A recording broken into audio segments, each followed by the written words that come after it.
Amos N. Wilson. Yes, sir. Thank you. Thank you, guys.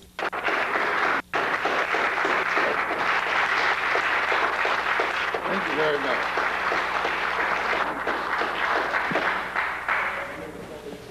Thank you kindly. I appreciate your cause and your welcome.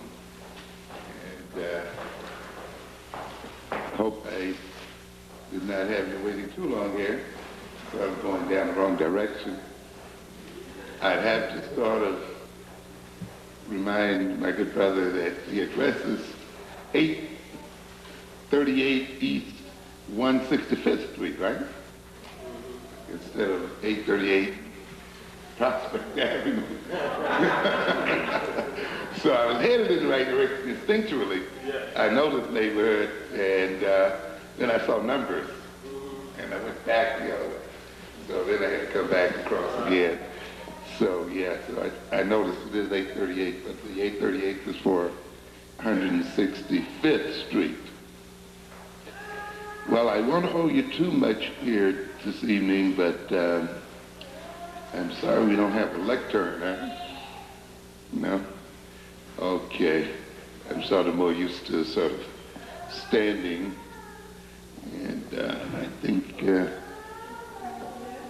is that one? No, yeah. Okay. Okay, this evening we're going to talk a little bit,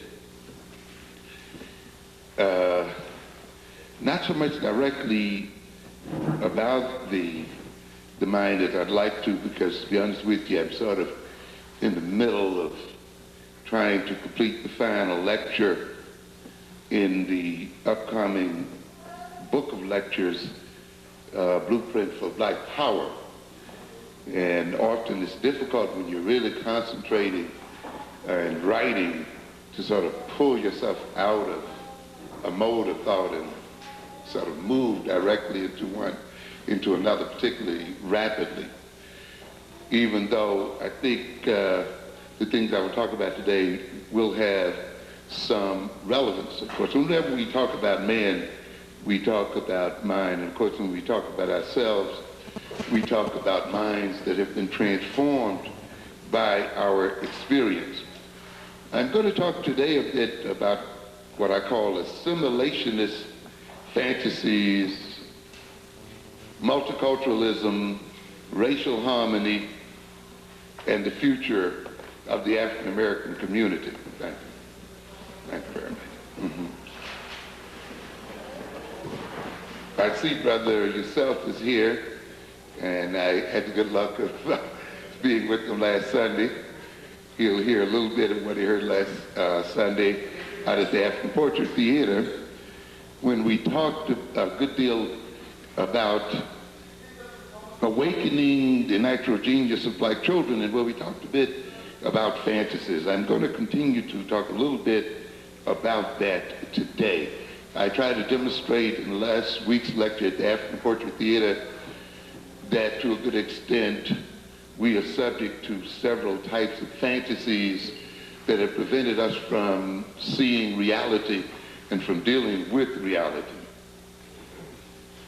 I want to pay some obeisance to the day of Dr. King's assassination, sort of beginning this a little bit, and just to mention his legacy in the sense that I admired his struggle for what I might call human dignity.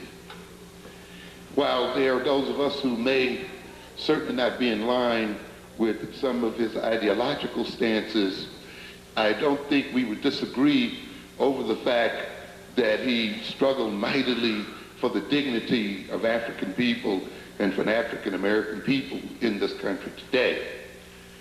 He struggled to reveal our humanity to ourselves and to the world, and of course to gain us certain basic citizenship rights, and encourage us to stand on our feet and to demand what our human rights and to demand that we be heard and that we gain those rights that are ours as human beings, not because they're just civil rights or legal rights guaranteed by the so-called U.S. Constitution, but because they are rights that should be granted to any human being.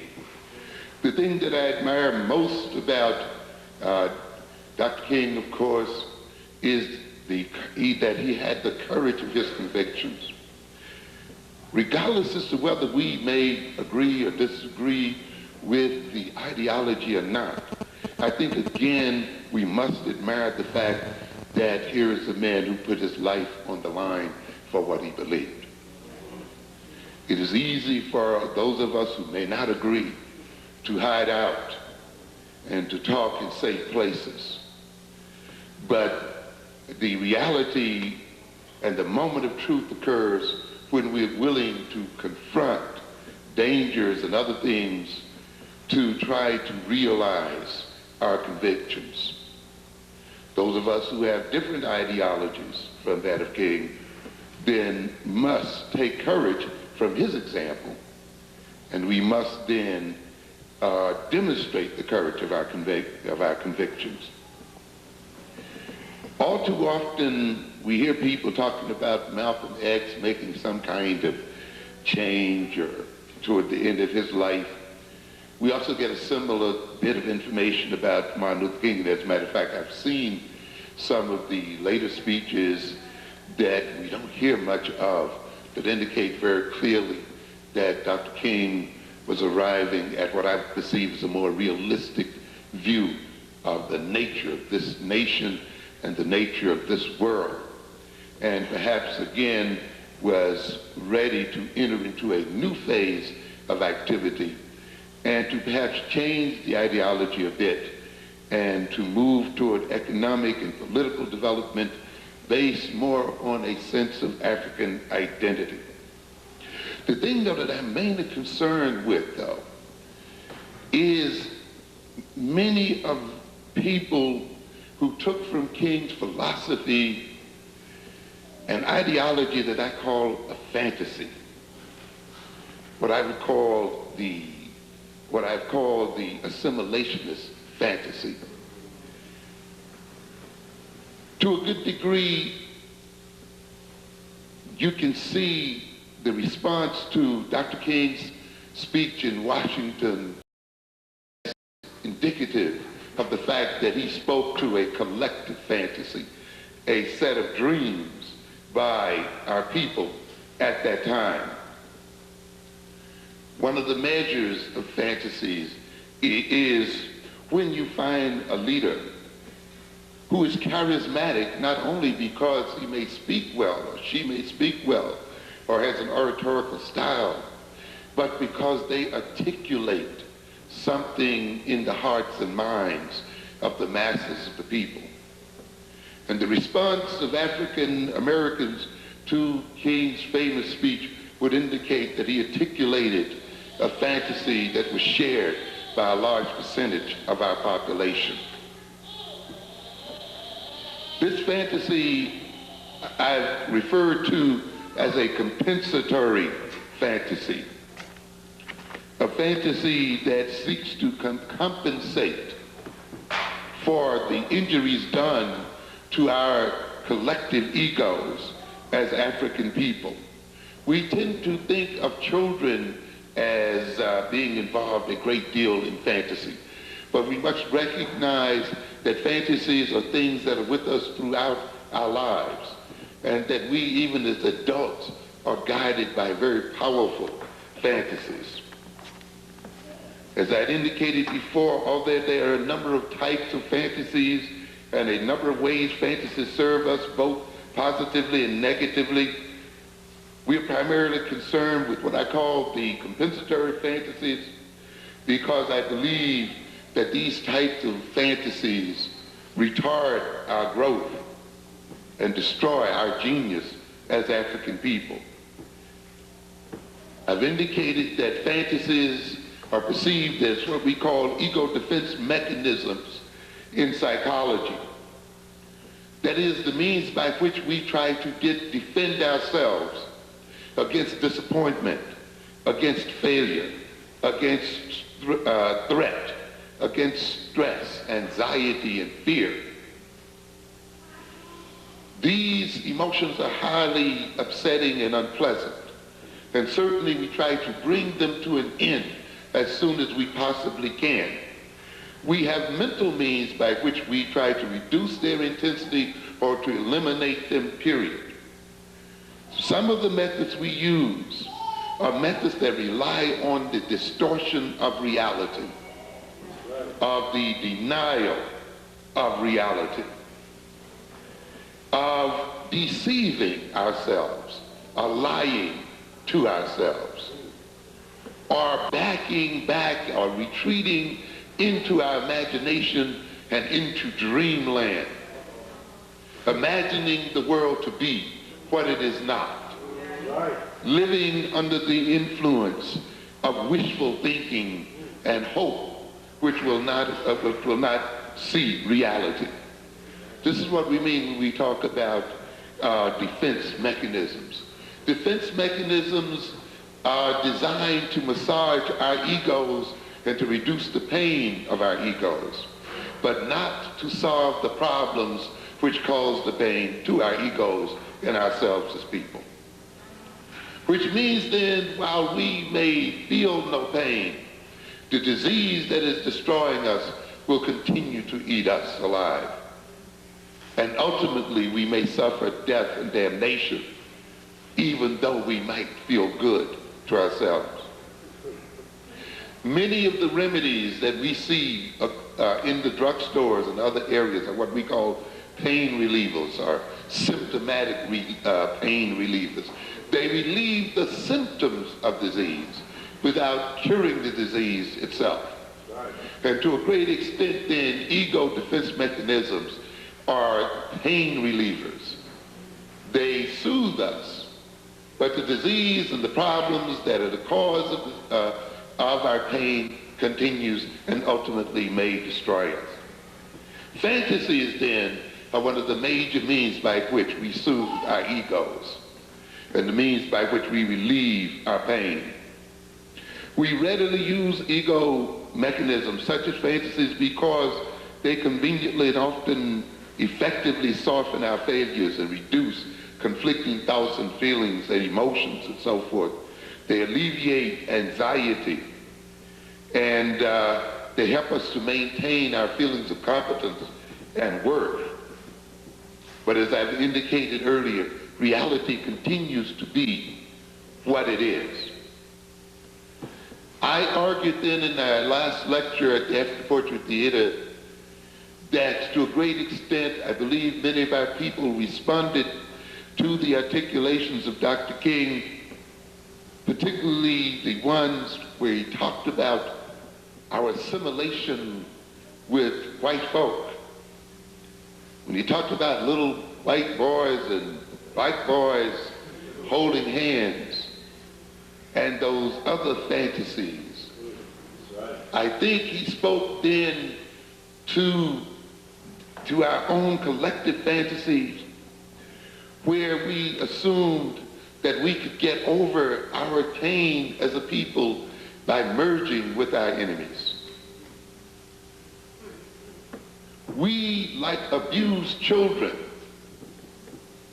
while being abused, were made to think that our abuse was the result and is the result of our color. It is the result of who we are as people, and not the result of the insane person who is doing the abuse. When we are being abused, often those people who abuse us seek to convince us that our pain is the result of our being different from them. And that if we were like them, if we talked like them, we looked like them, dressed like them, then we would not suffer. And therefore we have some people who tell themselves when they suffer from the pains of the madness and neurosis of Europeans and the sickness that Europeans represent in the world today, we hear our people saying, they did it to me because I was black. This means that we leave then those who persecute us and exploit us and hurt us in all kinds of ways to appear to be normal, innocent. It is only our skin color, our differentness, that's the cause of the problem, not their madness and not their psychopathology and their illness. And we can only think this, ladies and gentlemen, and we can recognize this when we tell ourselves we want to be just like the people who destroy us. We want our children to go to school with the people who discriminate against us, who have enslaved us, who lynch us, and do all of the other things, and then we want to say, well, I want my child to be just like them. This speaks then to the depth of our own distorted minds and our own distorted fantasies. But it is understandable in terms of what I've said earlier to a degree. When we have been convinced that we are suffering because we are different, then it becomes understandable that we wish to end our suffering by trying not to be different, by trying to convince those who injure us and destroy us not to see us as black, even though we may be realistically black right in front of their faces. And tell them to look at us as if we are some kind of abstraction. We are not flesh and blood and dark skin and brown skin and what have you. We are not flesh and blood with our lips and our hair and so forth. We are just a man, just a person, just an American, an abstraction. We want them to act as if they're incapable of seeing color and incapable of discriminating color in the world. Ultimately, on a deeper psychological level, some of us then would hope to even merge into them and to become one with them, to no longer exist as a black people, to no longer be perceived in any distinctive way from other folk, and particularly from whites.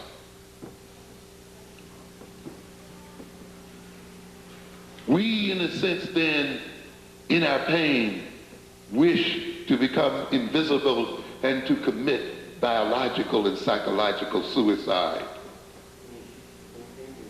to deny ourselves and to deny our identity in the hope of escape and in the hope of gaining what we perceive as the benefits of white society and European so-called civilization. This is a fantasy, as I had pointed out before, and it is a compensatory fantasy that is bound to fail. It will never be realized. And I will talk to you later about it. And even if it were, what people who have any pride in themselves, who have love for self, would want to disappear in the eyes of other people, and who would want to disappear in their own eyes? What level of self-hatred and self-alienation must exist in us that we would wish to see our lives fade away from this earth? What self-hatred and self-alienation would have us overlook reality? If you think racism is the major basis for conflict in the world, you could not be more wrong. The dream of some coffee-colored people will not end your pain. In South Africa, they got a group of coffee-colored people, and they just put them in a different category, didn't they? They called them coloreds. And so the society still stratifies itself. If you know anything about genetics, it will be hundreds and thousands of years before you get a milk-colored race. In the meanwhile, you're going to still have the various shades of color, from light to dark.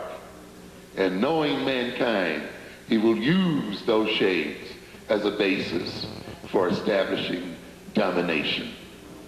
And even when the shades disappear, there will exist class. There will exist culture. We have races of people today that you cannot tell apart, who still have the same genetic basis, but who still have a reason to fight and kill each other. Either reasons of religion or history or some other circumstance, reasons of class and whatever. You shall not escape pain by trying to escape into your white masters and merge into the white man. You may as well face the reality. The ultimate way of getting rid of pain is to get rid of its cause, not to hide in a state of self-protection.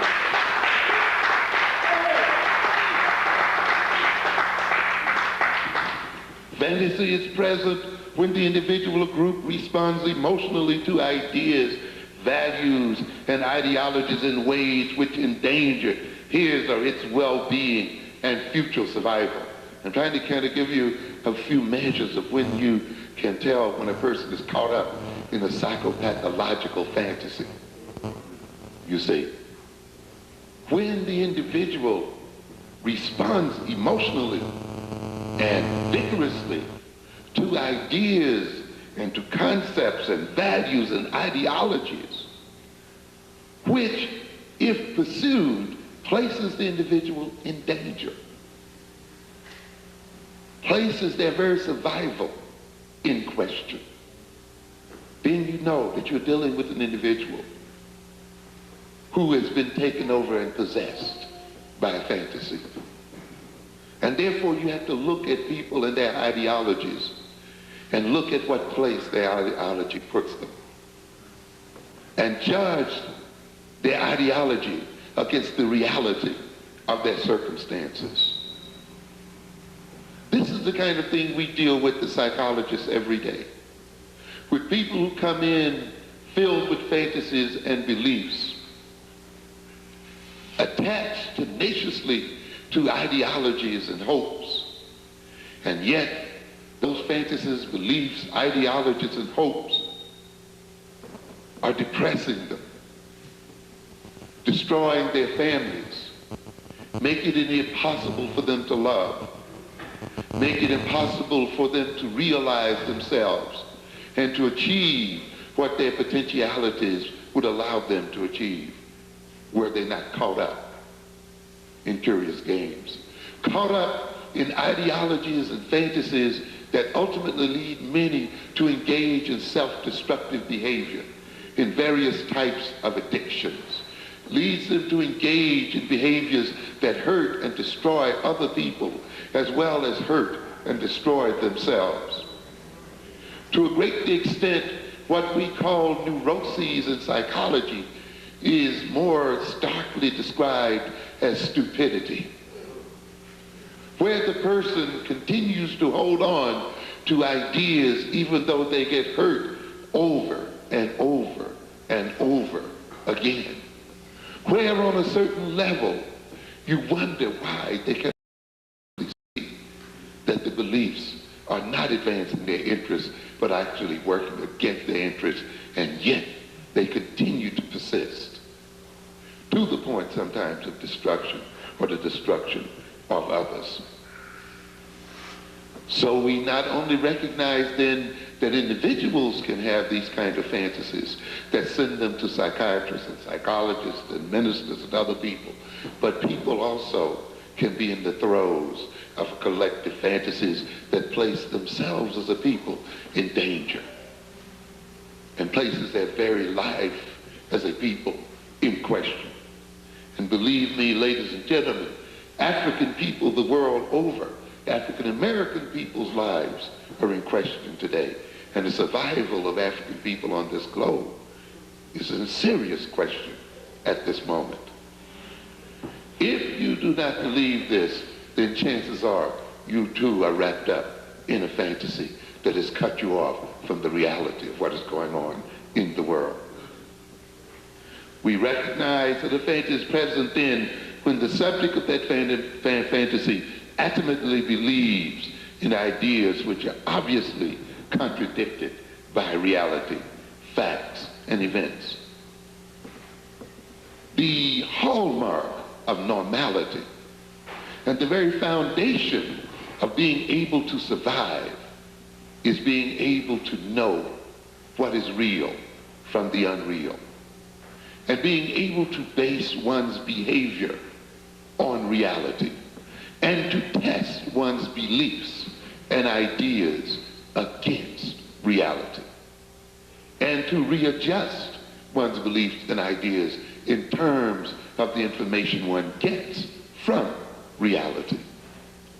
I am not arguing against the holding on to ideals and the striving for ideals, but the striving for ideals should be clearly demarcated from what is real.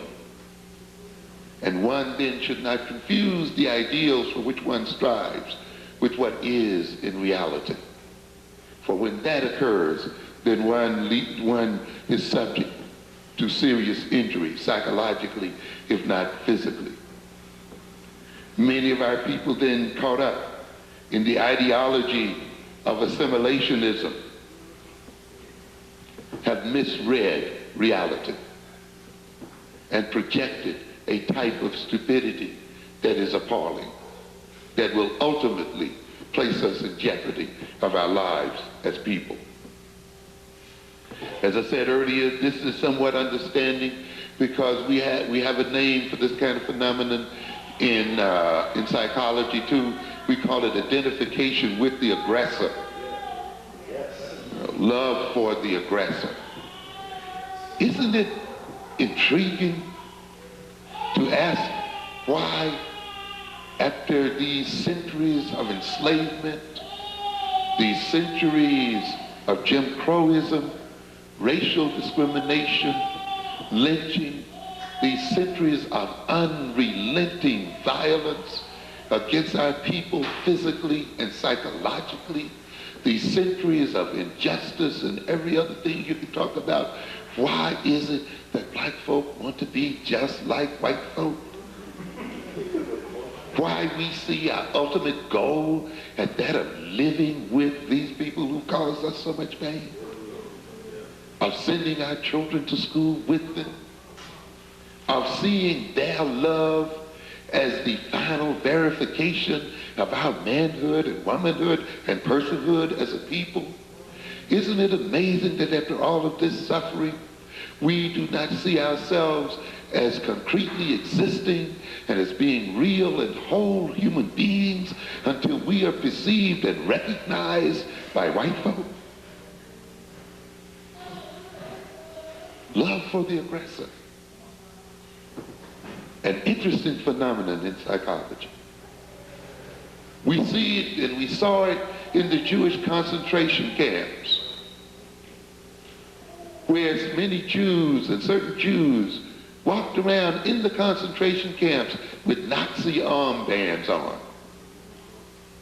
talked to their people and treated their people as if they themselves were Nazis, and became allies with their Nazi captors against the interests of their fellow prisoners. Again, of course, we are seeing people who are seeking to escape their pain and guilt and shame by trying to become one with their persecutors, who think then that if they can become one, they will escape from their persecution. This is when we're dealing with fantasies. And yet, those people under that camp did not get rescued from their pain. They were still in prison. They still helped to maintain their people in prison and work against the interests of their own people and ultimately against their own interests. We have a bunch of people here today in this country who are in a similar position. They're sitting with Clinton today. We have one that even leads the U.S. Army. And yet, when we look at the reality of this gentleman, we see that his major acts have been to lead the U.S. armies against black nations. We see him writing out great plans which provide the military and other means by which the white North, the European North, shall continue to dominate the black South. A man who I dare say has not sent one military weapon to South Africa, will not provide one bit of military training for the liberation of our people anywhere in the world. A man who may be ignorant, and possibly not, but I assume he is, of the fact that because you rise to head an army, a national army, does not mean that you're a part of the power system. If he'd read back into African history and into history in general, he will recognize that he is not the first slave general of an army. Many armies have been led by slaves and even armed by slaves. So the idea that you may head an army, that you may be the top general, in no way implies that you're not a slave and that you're not set up to work against the interests of our people. Many Arabized Africans fought against other Africans to try to convince them to undertake a foreign ideology and to fall victim to foreign rulers and dominators. There is no substitute for self-sufficiency and for operating under one's own power. But people caught up in fantasy let their emotional needs for love, their emotional need for acceptance, their emotional need to be embraced by their enemies override their common sense. These people, as I pointed out in our last lecture, neglect their own self-development. They do not see the development of their minds, the development of their intellect, the development of their social relations and social organizations and social systems and power, the development of their own institutions as important and key to their liberation. They see gaining the love and acceptance of their enemies as the key to being liberated from their pain. And therefore they leave themselves in serious states of underdevelopment. Their minds atrophy. Their social institutions rarely get built or are anemic or fall apart. And they continue to languish in states and stages of dependency. This is still the way we see, and this is the reality of our people that we see today. That's one of the reasons why I've said that the great genius of African children, which I've demonstrated in the book, The Developmental Psychology of the Black Child, in Awakening the Natural Genius of Black Children, in those books I have demonstrated that black children have a natural head start. That they are not only different from white children merely by the color of their skins, but that they are born intellectually more advanced than whites.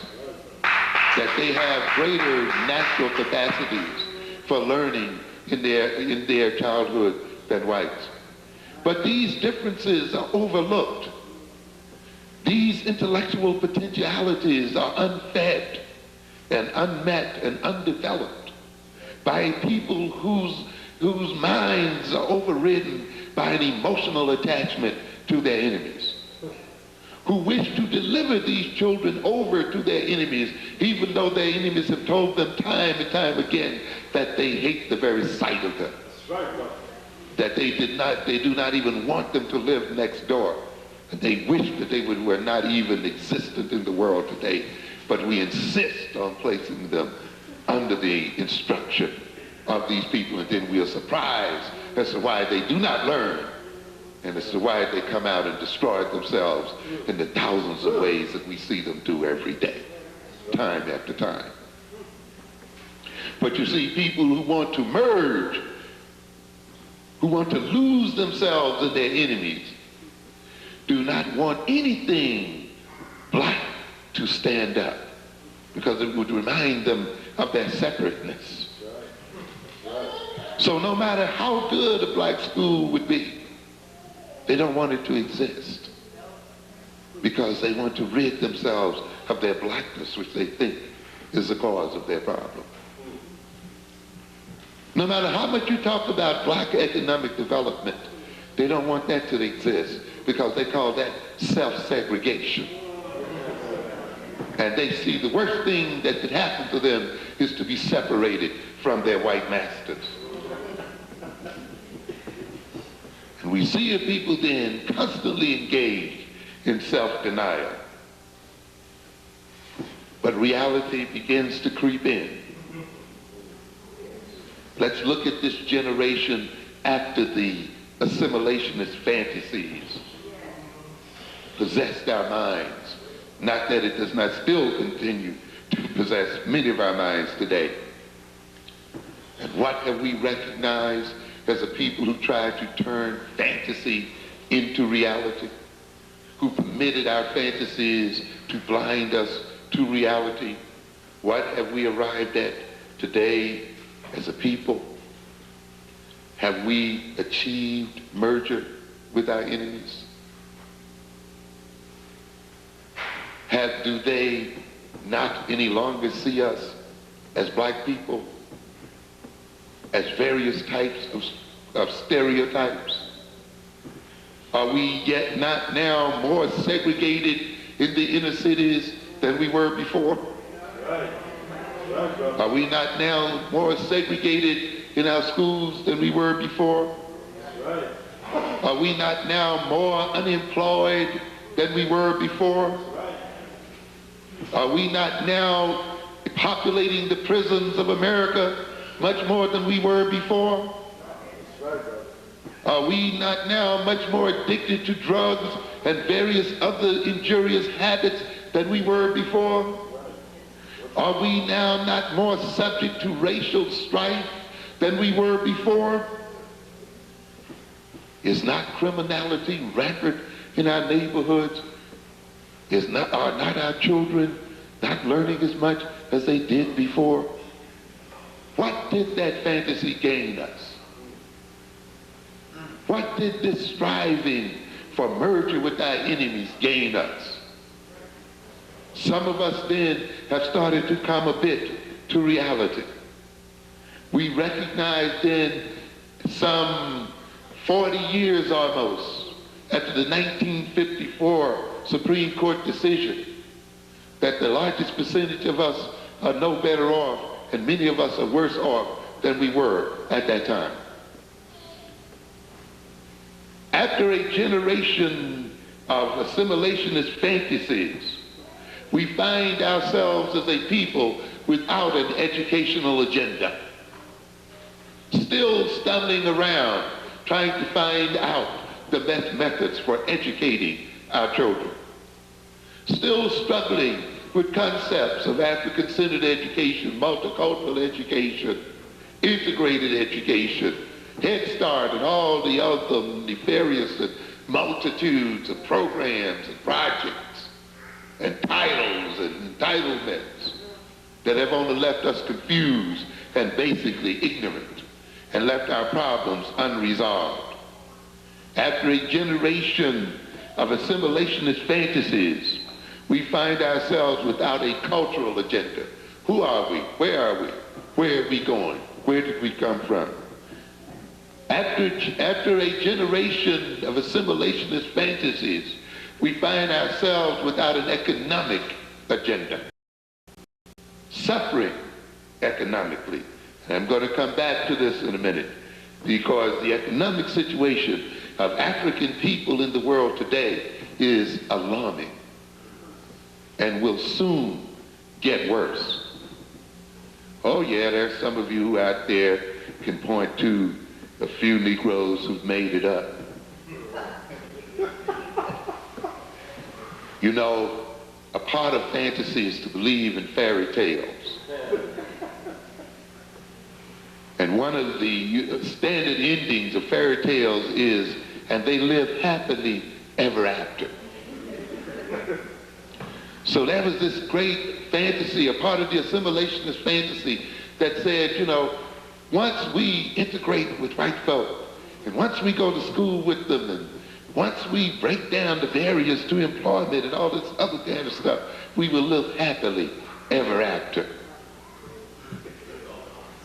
And yet, you know, history did not justify this belief at all. As I've said on many occasions, people progress in history, but they also what? Regress. All of this happens in history.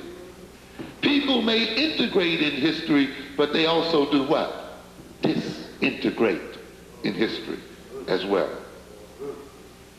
Black Americans believe in the American idea of progress, that things must necessarily get better than they were before. Who told you that lie?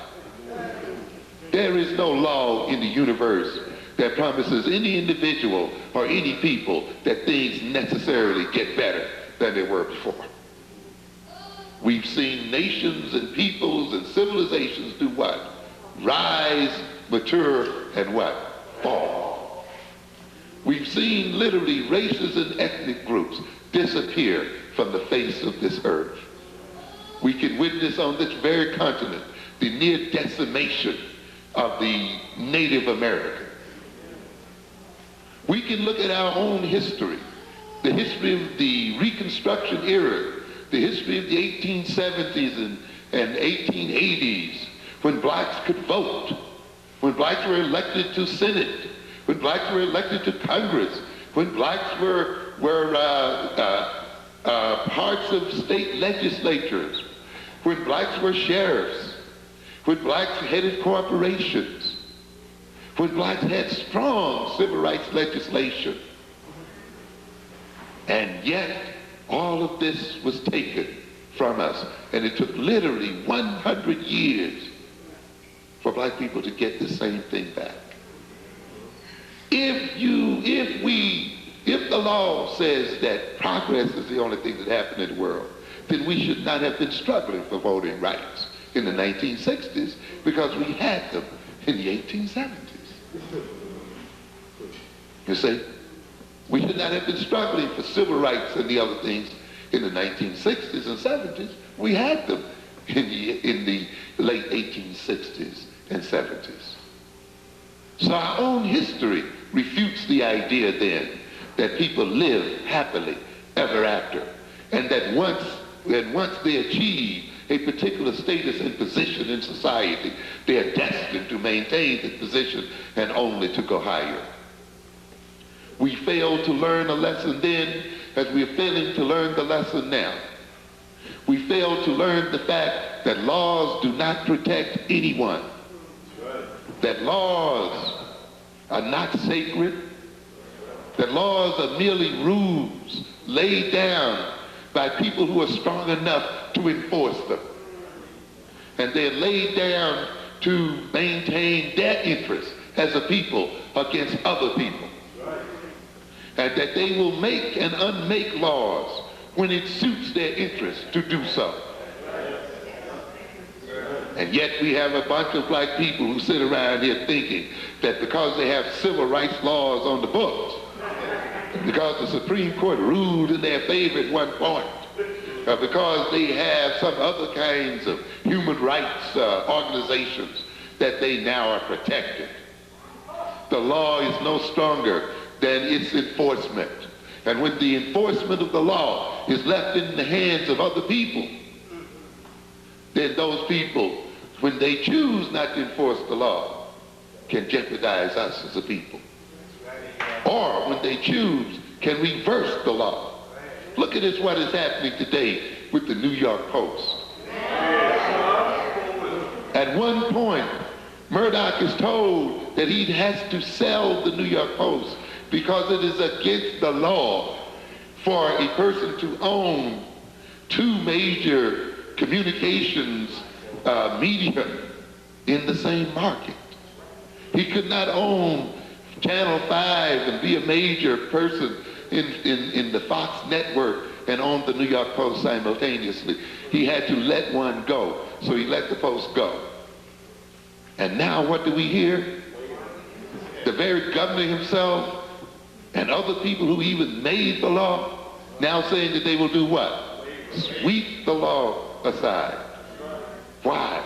Because it is in their interest to do so. Because they need that scandal sheet and that rag to continue to degrade African American people. They need it during the next election campaign because it does the dirty work of the New York media as a whole. So while the New York Times can pretend that it is above the fray and that it is objective, and while the Daily News can dance around, they will let the Post say all the dirty things that they dare not say. But they're all in cahoots against the empowerment of African people. And we have not learned a lesson yet that the only thing that ultimately protects the people and protects the interests of the people is that they have the power to protect themselves and to defend themselves against the incursions of their enemies. They cannot protect themselves by depending upon the laws made by their enemies and laws enforced by their enemies. We did not learn that lesson during the 1860s, 70s, and 80s. And it appears that we have not learned that lesson during the 1960s, 70s, and 80s. And therefore, we are vulnerable to suffer the same setbacks. And as a matter of fact, we may suffer even worse setbacks in the future. We must be aware then of what our reality is and look upon our history as a check against our fantasies. The placing of blacks in these high positions will no more provide for the advancement of African people. It's a major situation, by the way, and very typical of bourgeois rule.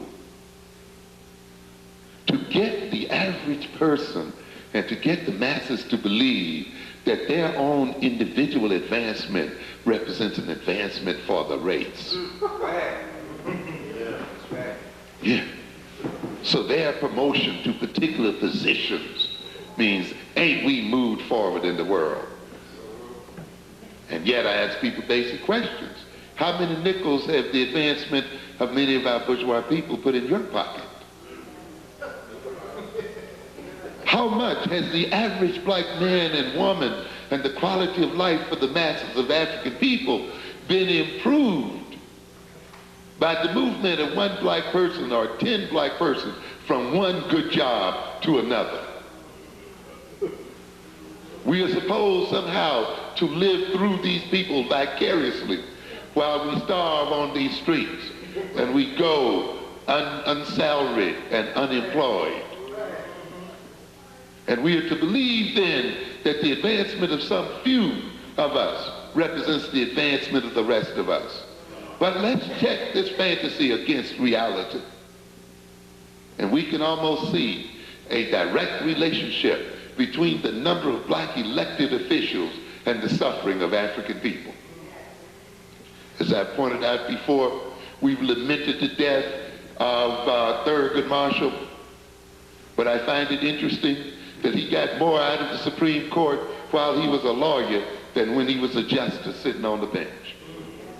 In fact, it is sort of interesting that he sat on the bench only to watch many of his achievements rolled back by that court before which he practiced. We got a black man who was the Secretary of Health, only to see the black community be devastated by drugs and tuberculosis and AIDS and other kinds of diseases. We get a black man who became the Secretary of Housing, and at the very point he sat in the seat, homelessness plagued and devastated the black community. We see men and women sitting on our courts around the world, and we see men and women who are district attorneys in our county courthouses. And at the point where we see an increase in the district attorneys, black district attorneys in our courthouses, we see more black men doing what? Going to jail. And as we sit more judges on the benches in various courts, we see the prisons being overrun with black men.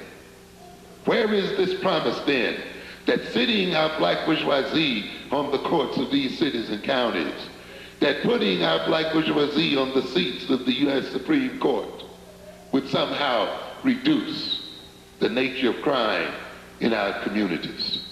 We must wake up to reality. Some of us are beginning to wake up. Some evidence that some new, more healthy fantasy may be taking place is, of course, the movement of many toward the memory of Malcolm X. But I'm not all too sure. But it does indicate that some people are looking at the reality of our situation and looking for perhaps a different model, a different ideology, a different way of dealing with that reality. But you see, those who are dominant rule by advancing fantasies, by promoting fantasies. The fantasies laid on African people by the NAACP, by the Urban League, and by other assimilationist organizations were funded to a great extent by whites and Europeans. And while one major group would not support